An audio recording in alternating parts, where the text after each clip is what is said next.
Du soutien en perspective pour des secteurs clés du développement au Burkina, bientôt 44 milliards de nos francs pour soutenir les secteurs de l'emploi et de l'agriculture. Ainsi en a décidé l'Assemblée nationale qui vient de voter de loi relatif J-6 de la fête du 53e anniversaire de l'indépendance du Burkina sur le terrain de la célébration officielle à Dori. C'est l'instant des derniers réglages. Les infrastructures indispensables sont sorties de terre. Et puis, côté réflexion sur le thème, l'ambition est de ratisser large, y compris la frange jeune de la population dont la contribution est attendue dans la construction d'une nation de civisme, cohésion et civisme fondamentaux d'un développement durable. Le cours est enseigné dans les écoles du Faso. Et puis enfin, info ou intox trop tôt pour statuer pour le moment. La question divise encore plus opposition et pouvoir en Côte d'Ivoire. Un rapport de l'ONU ferait mention de la volonté du gouvernement ivoirien à enlever, voire assassiner des pro-Gbagbo vivants au Ghana.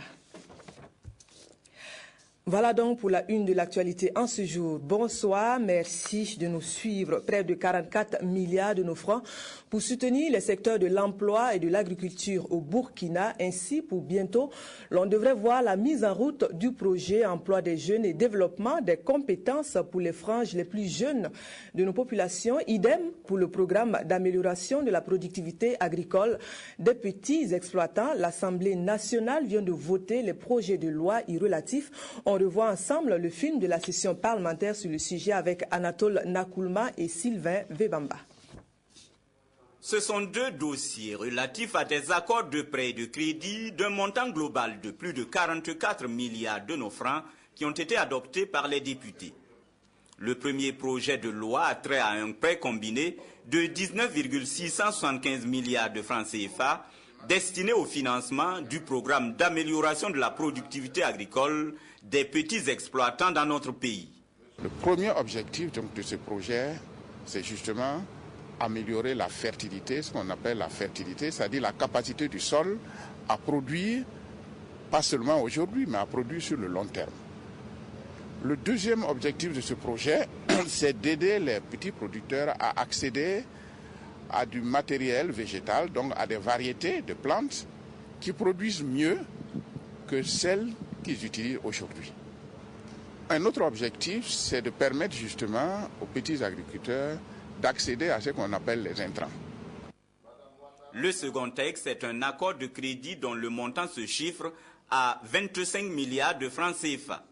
De quoi rendre fonctionnel le projet emploi des jeunes et développement des compétences. C'est par la conjugaison de ces différentes initiatives-là que nous allons ensemble répondre aux aspirations des jeunes, notamment en termes de création d'emplois, en termes de formation professionnelle, en termes d'apprentissage des métiers. Vous voyez, ça va toucher au bas mot de façon directe à peu près 50 000 jeunes. Pour le département en charge de la jeunesse, de la formation professionnelle et de l'emploi, ce financement vient conforter les actions déjà menées. Le président du FASO a développé un gros programme spécial de création d'emplois pour les jeunes et les femmes, d'un budget de 11 milliards par an sur 3 ans qui va s'arrêter en 2014. Et cette loi qui vient d'être adoptée par l'Assemblée nationale va permettre, n'est-ce pas, au gouvernement de disposer en tout cas d'une enveloppe de 25 milliards sur une période de 5 ans pour un peu tacler la problématique de l'emploi de notre jeunesse. C'est donc à l'unanimité des 88 votants que ces deux textes ont été adoptés. On prend à présent le pouls des préparatifs pour la fête nationale du Burkina Faso, direction Dori dans le Sahel que l'on aurait du mal à reconnaître. La ville compte désormais nombre de nouvelles infrastructures, une place de la nation, un aérodrome, des bâtiments administratifs et la liste n'est pas close. On regarde ensemble la cérémonie officielle qui a consacré l'inauguration des nouvelles acquisitions avec Oswald Gaëtan Segueda. Le 11 décembre à Dori s'annonce avec des cérémonies d'inauguration. La place de la Nation, 3 hectares, une tribune de 300 places et un coût de 495 millions de francs CFA. Non loin, l'axe du défilé, situé sur la route Dori-Yakuta. 2,5 milliards ont permis de bâtir les 12 km de bitume. Au nombre également des inaugurations, le siège du Conseil régional du Sahel, qui a coûté 200 millions de francs CFA, et l'hôtel administratif de l'État, abritent ainsi 6 directions régionales. Il a nécessité plus de 900 millions de francs CFA. Ces réalisations-là participent pour nous, bâtisseurs de villes, à la construction de villes africaines. Parce que si vous regardez ce qui a été réalisé en termes d'infrastructures pour Dori, pour Koudougou, pour Fada et Ouéguia, ça accélère le développement de ces localités et ça accroît le taux d'urbanisation au Burkina Faso. L'hébergement demeure la difficulté à Dori et l'hôtel Koindeni pourrait être une solution. Ce 4 décembre, Dori a également connu ses tout premiers feux tricolores et l'inauguration de son aérodrome. Voilà, Dori paraît donc pour le 11 décembre. Civisme et cohésion sociale fondamentaux d'un développement durable, c'est la thématique de ce 53e anniversaire de l'indépendance du Burkina, un thème qui en appelle au concours de tous dans la construction d'une nation forte de son civisme. Cet appel ne saurait laisser en marge la jeunesse, frange la plus importante de la population burkinabé. C'est à travers des cours magistraux que le message est porté aux élèves du Faso. Le ministre de la Communication, à sa qualité de président de la commission thème, est allé voir de visu le déroulé d'un cours sur le thème de l'indépendance du Burkina. Wendata Nathalie Kaori. Lycée municipal de Signoguin dans l'arrondissement 6 de Ouagadougou. Nous sommes dans l'une des classes de la 6e. Ce mercredi matin, l'enseignante, dans un langage accessible, explique à ses 117 élèves les concepts contenus dans le thème du 11 décembre qui est civisme et cohésion sociale fondamentaux d'un développement durable. Elle sera par la suite appuyée par le ministre de la Communication qui est le président de la commission thème du 11 décembre. Objectif de ce cours académique, inculquer aux élèves les valeurs citoyennes. Nous sommes un pays jeune parce que le pourcentage de notre jeunesse est fort élevé. Et il est important que les jeunes puissent se rendre compte et intégrer le fait que le Burkina Faso est leur patrimoine et qu'il faille préserver ce patrimoine, le bâtir pour leur propre avenir. Et si c'est le cas, s'ils comprennent ces notions, je crois qu'ils vont mieux appréhender leur rôle dans la société et s'adonner à beaucoup plus de civisme et avoir un meilleur comportement citoyen. Après la 6e, rendez-vous dans une autre classe du même établissement avec des élèves ayant une capacité de compréhension plus développée. Nous sommes dans la classe de première D.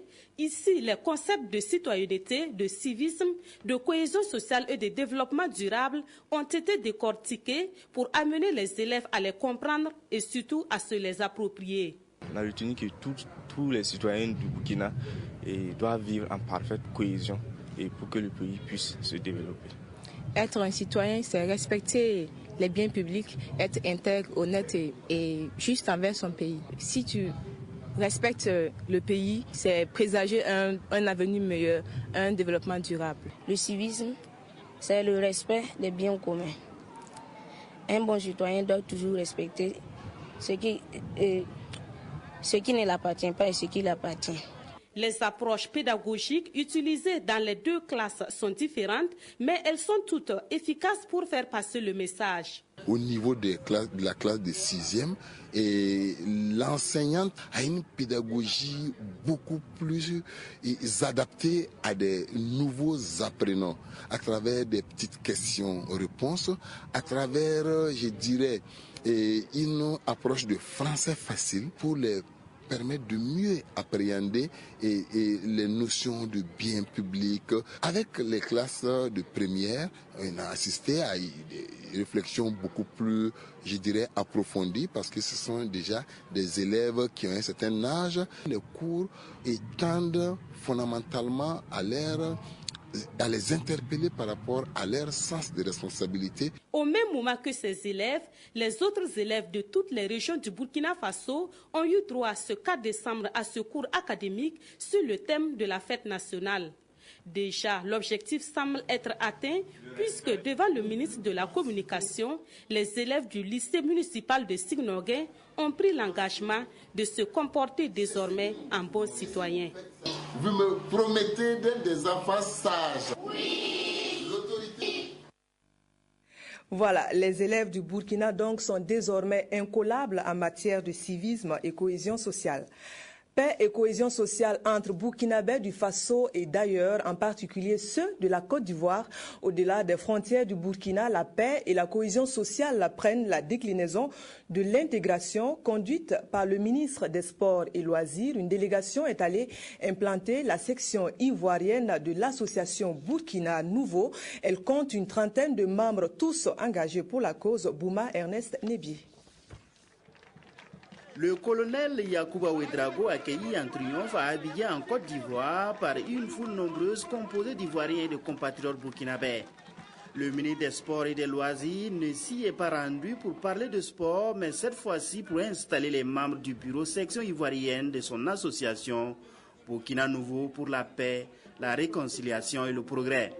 Au nom du comité exécutif de l'association le Burkina Nouveau pour la paix, la réconciliation et le progrès, vous déclarez installé dans vos fonctions respectives de membres de la section Côte d'Ivoire Burkina Nouveau avec le président M. André Naïfiga. La tâche de ce bureau composé d'une trentaine de membres est de cultiver la paix entre les compatriotes burkinabés et aussi entre les Ivoiriens. Bien sûr, merci madame, parce qu'il faut le parler. Il faut que nous parlons, on se dit que nous sommes des frères, des sœurs. Il faut les affaires personnelles qui quittent au milieu de nous et puis on s'est dit, la paix c'est nécessaire, nous devons construire la paix. Donc, puisque je le fais, en 2 mois, je suis les porte par porte, famille par famille. Et puis voilà, aujourd'hui, voilà le monde, pendant 2 mois, si c'était 6 mois, c'était 3, donc, il faut sincèrement prendre le temps, être responsable. Nous avons mis en place cette coordination et nous sommes en train de mettre les coordinations au niveau des différents pays. Et nous sommes venus les interpeller afin qu'ils sachent que nous devons tous travailler pour la paix, entretenir la paix. Les autorités ivoiriennes mobilisées à l'occasion ont salué l'initiative. Le président de l'association compte installer un autre bureau au Mali. Artistes burkinabés et ivoiriens ont marqué leur adhésion à la cause par des prestations. Sur un tout autre registre, la question de l'harmonisation des pratiques reste posée pour tout l'espace OHADA. L'Organisation pour l'harmonisation du droit des affaires en Afrique forme les plus jeunes des magistrats et auditeurs de justice au respect de l'exigence. Dans cet exercice, les plus anciens entraînent les plus jeunes à acquérir dès l'entrée en fonction les pratiques d'un espace qui vise l'harmonisation. Des précisions avec Zalissa Sanfo et Sylvestre Da. Les règles de l'OHADA, l'Organisation pour l'harmonisation en Afrique du droit des affaires, enseignant à ces jeunes magistrats et auditeurs de justice. L'historique de l'OHADA, les procédures simplifiées des regroupements, les saisies mobilières et immobilières, le droit pénal des affaires, tels sont les différents modules qui seront développés au cours de cette formation par les experts. Le thème général, c'est le contentieux du droit OHADA, c'est-à-dire quels problèmes se posent dans l'application du droit OHADA et qui conduisent les parties en conflit à saisir la justice, déjà au niveau national et ensuite en cas de recours au niveau de la Cour commune de justice et d'arbitrage qui est basée à Abidjan. Et dans ce sens-là, bien sûr, la formation sera centrée sur les procédures simplifiées et les voies d'exécution. Nous attendons, n'est-ce pas, de ces jeunes acteurs de nos juridictions qui puissent véritablement s'imprégner de ces textes de base pour finalement faire entendre l'esprit du droit OHADA au niveau de nos juridictions en appliquant ce droit OHADA aux affaires qui sont portées devant leur instance. C'est une formation initiée par l'École régionale supérieure de la magistrature Elsounan. L'Elsounan est une institution de l'OHADA basée à Porto Novo au Bénin. Elle a pour objectif d'assurer la formation et le perfectionnement des magistrats et des auxiliaires de justice des pays membres en droit harmonisé et en droit des affaires. On reste dans le domaine du droit. La loi en rapport avec le respect du genre au Burkina, les avancées n'arrivent pas à cacher les disparités qui se font toujours aussi criardes.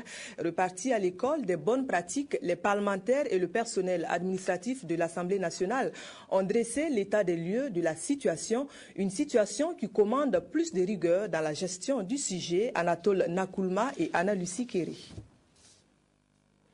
L'état des lieux de la législation au Burkina Faso en rapport avec la question du genre, les fondements et les justifications de la nécessité d'une législation prenant en compte le genre au Burkina, la méthodologie de prise en compte du genre. Ce sont autant de thèmes qui ont focalisé les débats de la rencontre des députés et du personnel de l'administration parlementaire.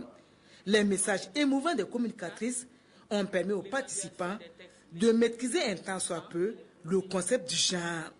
Le genre, c'est un thème qu'on a l'impression de bien connaître, de bien maîtriser. Mais quand on discute avec les experts, on se rend compte qu'il y a plein de paramètres qu'on ne maîtrise pas du tout. Et ces 2 jours-là nous ont permis d'avoir des informations qui nous permettront de mieux travailler. Nous avons eu pas mal d'enseignements et pas mal de formations. Et surtout la feuille de route pour désormais, dans le cadre de notre travail parlementaire, pour la prise en compte du genre dans les différents projets de loi. Des recommandations relatives à l'organisation d'autres ateliers de formation au profit des élus nationaux et du personnel de l'administration ont ponctué cette rencontre. La coordonnatrice du caucus genre a saisi cette occasion pour rappeler le processus d'élaboration et d'adoption par la représentation nationale de certains textes de loi qui prennent largement en compte le genre. La loi portant sans doute la reproduction et fixation des quotas aux élections législatives et municipales qui ont été adoptées respectivement en 2005 et 2009. Je me rappelle encore, comme si c'était hier, les débats nourris, engagés que ces lois ont suscités. C'est dire qu'avant même cette session de formation, nous avions une certaine expérience de la prise en compte du genre dans le domaine de la législation.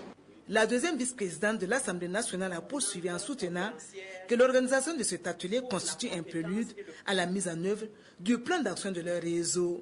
Le réseau entend faire de l'égalité de l'accès des hommes et des femmes aux sphères de décision son cheval de bataille. Et puis on prend en marche le train de la sensibilisation sur le respect des prix des produits de première nécessité. En la matière, le gouvernement a mis sur pied un paquet de mesures en vue de rapprocher le coût financier de ces produits par le plus grand nombre. Mais sur le terrain, les tentatives de passer outre ne manquent pas, d'où les sorties de contrôle du ministère en charge du commerce dans plusieurs localités. On voit le cas de la capitale économique du Burkina avec Ahadi Sandamba. Face aux opérateurs économiques, commerçants et industriels de la ville de Sia, la délégation du ministère de l'Industrie, du Commerce et de l'Artisanat dit venir en mission d'éclairage. Éclairage en ce sens qu'il s'agit de rendre visibles les mesures gouvernementales récemment prises dans le souci de rééquilibrer l'activité économique et d'accompagner les ménages pour l'amélioration de leurs conditions de vie. Nous avons convié les opérateurs économiques pour qu'ils s'imprègnent véritablement de la réglementation économique qu'ils connaissent peut-être déjà, mais surtout des dernières mesures prises par le gouvernement et de leur implication dans l'application de ces mesures. Il faut qu'ils comprennent que c'est ensemble que nous ferons aboutir les mesures gouvernementales qui ont été prises pour soulager nos populations. Pour cette journée de sensibilisation et d'information, 3 communications sont au programme. Il y aura une communication sur le cadre général de la réglementation. Ça veut dire que la loi sur la concurrence sera rapidement évoquée. La deuxième communication portera sur les contrôles effectifs que les gens font sur le terrain dans l'optique d'assainir le climat économique. La troisième communication consiste à expliquer ce qu'est la métrologie et quelle est l'importance de la qualité et de la métrologie au niveau des opérateurs économiques. Et pour joindre l'utile à l'agréable, c'est un sketch sur la pratique quotidienne du commerce dans notre pays, ainsi que les différentes opérations de contrôle de prix et de la qualité des produits de grande consommation qui a été servi comme plat d'entrée à cet atelier. Question donc de préparer les participants sur l'objet de la rencontre. Objectif, mettre l'École nationale des régies financières du Burkina sur l'orbite internationale en matière de formation. Depuis que l'école s'est fixé l'ambition, on y enchaîne les programmes dits de référence. La grille de formation 2014 porte la griffe de cette volonté. On y compte l'introduction de masters et autres modules d'un niveau supérieur. Sur le cérémonial de lancement de la nouvelle grille des formations, le point de Ousmane Drabo et Sié Sylvestre Da. C'est parti pour le nouveau programme 2014 de la formation continue à l'École nationale des régies financières et NAREF. Ce programme qui intègre de nouveaux modules et masters pour une formation plus efficace suscite déjà beaucoup d'intérêt. La formation continue des agents de l'État qui sont déjà en activité mais qui ont besoin de mettre à jour leurs connaissances, de renforcer leurs performances est une activité essentielle parce que l'administration évolue, la société évolue, les connaissances évoluent également. La formation continue permet de mettre à jour les connaissances. C'est au niveau d'un certain nombre de thèmes qui ont été retenus. On voit que la gestion accessible les résultats revient assez souvent, donc c'est quand même un besoin important. On voit que l'exécution de la dépense publique est un élément également donc, qui vient. Ça montre l'intérêt que les gens ont justement sur ce point. Il y a les marchés publics qui sont des points et qui sont également un thème important. Pour les premiers responsables de NAREF, ce programme fera de l'école une référence au Burkina Faso et en Afrique. Au sein des bourses de valeur d'Afrique, c'est l'heure du rassemblement en vue la 17e conférence de l'Association des marchés de capitaux du continent. Et pour ce rendez-vous, la réflexion porte sur le rôle de tels marchés dans la croissance économique des États. Une question à débat qui réunit à Abidjan les acteurs du monde de la finance. Le point de nos envoyés spéciaux en Côte d'Ivoire, Amado Ilboudo et Jacques Lamissa Tarpaga.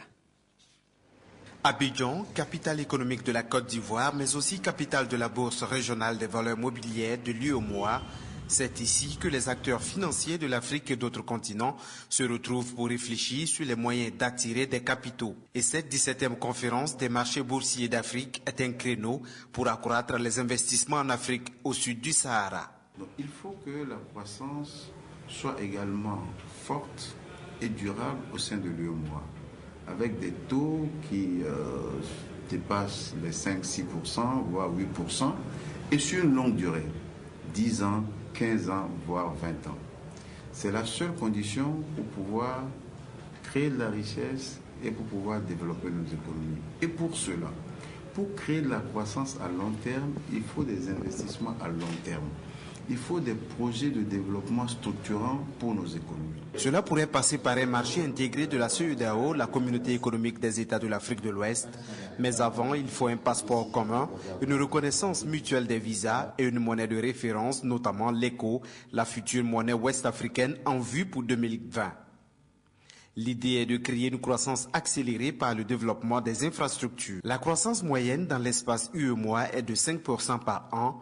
La bourse régionale des valeurs mobilières voit plus grand, d'où le projet d'intégration des PME-PMI en bourse. Il s'agit de mettre en place une plateforme qui les amène à mobiliser plus de ressources pour plus d'investissements dans les États. À Ouagadougou, l'heure est aux questions de santé. La capitale burkinabé abrite le 6e congrès scientifique des praticiens de la médecine traditionnelle et conventionnelle. Ensemble, ces deux composantes de la médecine se proposent de réfléchir sur l'apport de la médecine traditionnelle dans la réduction de la mortalité maternelle et néonatale. De façon générale, la rencontre devrait ouvrir une fenêtre sur la valorisation de la médecine traditionnelle. Sié Sylvestre Da. Le congrès de Ouagadougou offre l'occasion aux tradipraticiens et aux praticiens de la médecine conventionnelle venus des pays de la CEDEAO de discuter de la contribution de la médecine traditionnelle dans la réduction de la mortalité maternelle et néonatale. La question des sages-femmes traditionnelles va surtout retenir l'attention des congressistes. Il s'agit de convenir sur les mécanismes de prise en charge de ces braves dames dont l'importance n'est plus à démontrer. Dans nos pays, la médecine traditionnelle est le premier recours de nos populations en quête de santé, surtout en zone rurale. Et donc, les sages-femmes traditionnelles, si on peut les appeler ainsi, jouent un rôle important tant dans les soins prénatals que durant la grossesse. Et nous voulons justement réfléchir sur ces aspects de prise en charge de la grossesse et de l'accouchement par ces accoucheuses traditionnelles ou sages-femmes traditionnelles, ont poussé la réflexion pour voir comment nous pouvons valoriser cela. Ce 6e congrès sera également une occasion de partage d'expériences entre pays. Des stratégies visant à améliorer la collaboration entre accoucheurs traditionnels et professionnels de la santé seront aussi discutées au cours des 2 jours de travaux. Santé toujours, la communauté internationale interpelle à plus d'égards pour les soins de santé. C'était à l'occasion de la journée dédiée à la cause pour le Burkina. La célébration s'est tenue dans l'enceinte de l'Organisation mondiale de la santé à Ouagadougou. Le programme des activités a fait une bonne place à la promotion des soins préventifs et autres conseils sur la nutrition. Estelle Judith Assogba. Tous mobilisés, responsables de l'OMS Burkina et personnels, célèbrent pour la 2e fois la journée de promotion de la santé.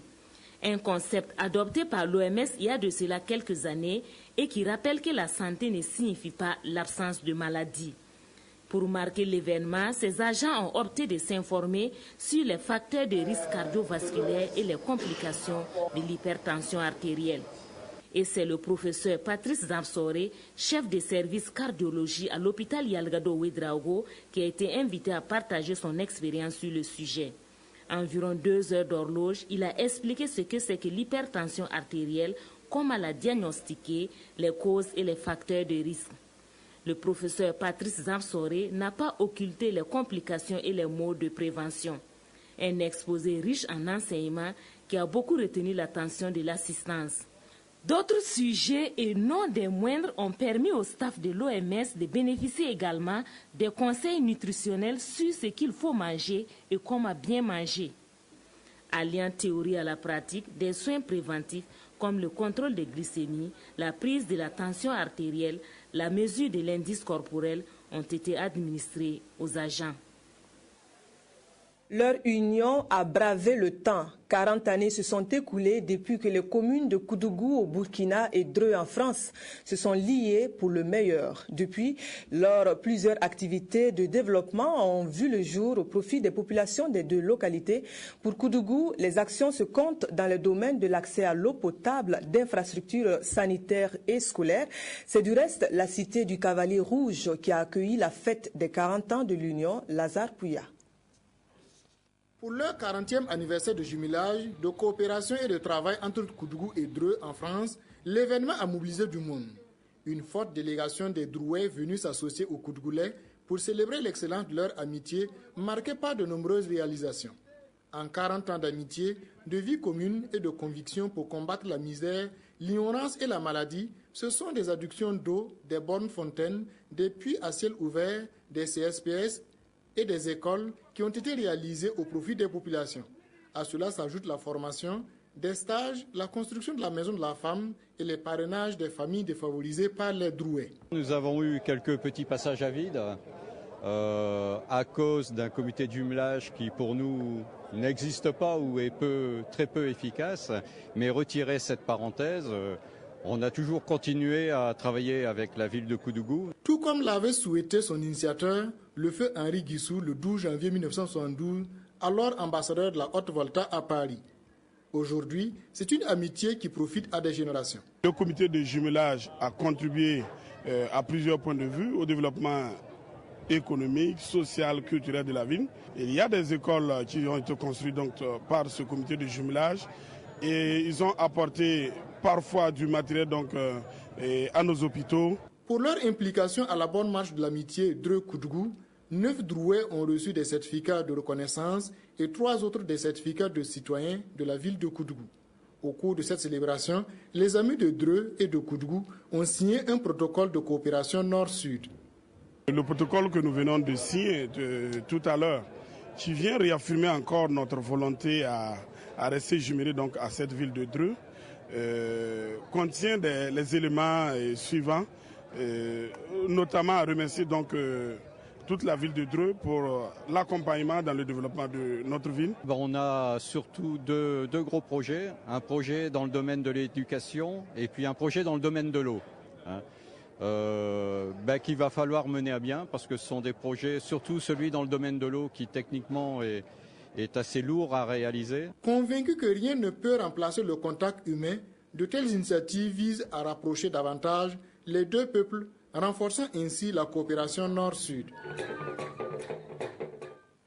Voilà pour un cas d'union qui marche. Il y a par contre des bruits de casseroles dans la relation mairie de Tenkodogo et administrée. La population de la commune manifeste son mécontentement à propos de la gestion du programme spécial de création d'emplois.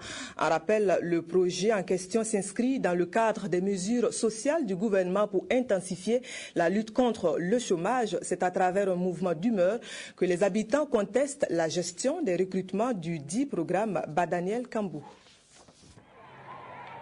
C'est une pétition de 2 pages qui a été remise au maire de Tenkodogo à la suite de ce mouvement d'humeur. Un mouvement d'humeur qui est parti d'un certain nombre de membres du conseil municipal de Tenkodogo. Ils accusent la deuxième adjointe au maire d'avoir la liste des femmes recrutées dans le cadre du programme spécial de création d'emplois à haute intensité de main-d'œuvre. Effectivement, un certain nombre de conseillers ont, en début de dialogue que nous avions offert, nous avions eu avec eux décidé de marcher. Nous estimons que c'est leur bon droit de marcher et que la population sache que les revendications qu'ils demandent au maire, c'est-à-dire de révoquer la deuxième adjointe et de révoquer le président de la commission environnement local, c'est en fait le conseil et les preuves établies qui pourront en tout cas autoriser le conseil à proposer une délibération pour leur révocation. Du reste, cette décision de révocation, en tout cas, incombe à des instances supérieures du conseil municipal. Les personnes pointées du doigt se défendent, les erreurs sont possibles, mais le recrutement s'est fait selon les règles de l'art. Nul n'est parfait. Je ne me suis jamais assise pour inscrire les noms. C'est une commission qui a fait le travail. Il n'y a pas de raison qu'on veuille accuser une seule personne. Sur 10 personnes, on trouve la personne. C'est des règlements de compte politique. L'autorité municipale promet faire toute la lumière sur cette situation. Mais en attendant, au niveau des femmes recrutées, l'on s'inquiète déjà des conséquences d'une telle crise. Notre souhait est qu'ils s'entendent parce que nous, on ne veut que la paix. Trop de querelles n'arrangent jamais un pays. Notre souhait est qu'ils s'entendent parce que nous, on ne veut que la paix. Le programme spécial de création d'emplois à haute intensité de main-d'œuvre prévoyait pour la ville de Tenkodogo le recrutement de 800 femmes et de 800 hommes. Grâce à ce personnel recruté, les artères et certaines places de la ville de Tenkodogo ont été débarrassées de leurs ordures. Action de reconnaissance pour l'école primaire du Sourou, un demi-siècle durant. Elle aura porté de son mieux le niveau de l'éducation de la province à la fête des 50 ans de l'école Kassan A. Anciens et nouveaux se sont retrouvés. Une cérémonie présidée par la première responsable du département de l'éducation nationale et de l'alphabétisation. On revoit ensemble les moments marquants de la célébration avec Claudine Bikaba. Kassan est un village situé à 7 km de Tougan dans la boucle de Mouhoun. La première école de ce village, créée en 1963, a célébré son jubilé d'or ce 30 novembre. Cette école, qui a débuté sous Payotte, a formé à nos jours 3444 élèves, dont sont sortis des hauts cadres de l'administration burkinabé. La particularité de cette école, c'est que le genre et la parité y est respectée, chose bien appréciée par la première responsable de l'éducation nationale.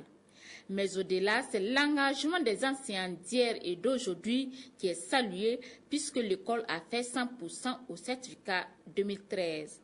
Je crois que pour nous, c'était important en tant que responsable au niveau du gouvernement de venir reconnaître le travail qui a été fait dans des conditions pas toujours faciles, mais ça a permis à cette commune-là, par exemple, vous avez entendu 100% au taux de succès au niveau du certificat, pendant que d'autres n'arrivent même pas à avoir les 30 ou les 50%. Donc ça veut dire tout simplement que c'est le lieu aussi de les magnifier et surtout de les féliciter et de continuer en tout cas à leur dire l'engagement du gouvernement pour atteindre les 100% de taux de scolarisation en 2015. L'exécution du titanier, la prestation de troupes et des masques, les défilés des élèves et les discours, dont le témoignage de l'un des premiers enseignants qui a été décoré avec 3 autres, ont marqué les temps forts de cette cérémonie. Je garde pas mal de souvenirs de cette école, notamment le souvenir d'enseignants que je prenais pour des hommes méchants, parce que chaque fois qu'il vous arrivait de ne pas connaître et savoir vos leçons, ils étaient extrêmement sévères avec nous. Mais tout compte fait, je pense que cela nous a aidés dans notre parcours de développement en tant que citoyens de cette nation. Une cérémonie qui s'est achevée par la plantation de l'arbre du cinquantenaire par l'épouse du Premier ministre venue représenter son époux et l'inauguration du CEG par Kumba Boli Bari.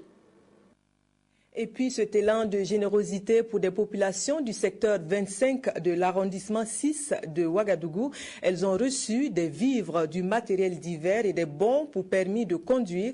Le geste est l'œuvre du conseiller CDP Rasmane Ouedraogo pour traduire sa reconnaissance pour le soutien lors des dernières municipales sur le cérémonial de remise, le compte rendu de Salinana. Les autorités communales du secteur 25 de l'arrondissement 6 de Ouagadougou, reconnaissantes envers leur population. Elles l'ont manifesté au cours de cette cérémonie de remise de récépissés de reconnaissance d'associations, de bons de permis de conduire, de vivres et autres matériels. Ce qu'il faut lire à travers ce geste, c'est un acte de remerciement de ces autorités à l'endroit des populations, particulièrement les femmes qui leur ont renouvelé leur confiance au cours des dernières élections municipales. Nous avons fait des promesses et nous avons fini la campagne.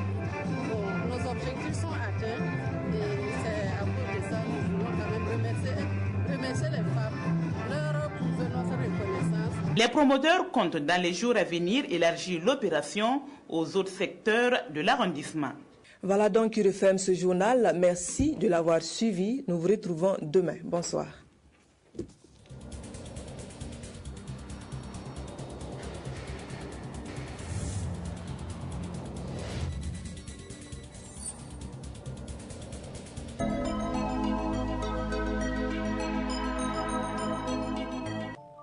Il y a des jours où l'on a peur de passer à la vitesse supérieure.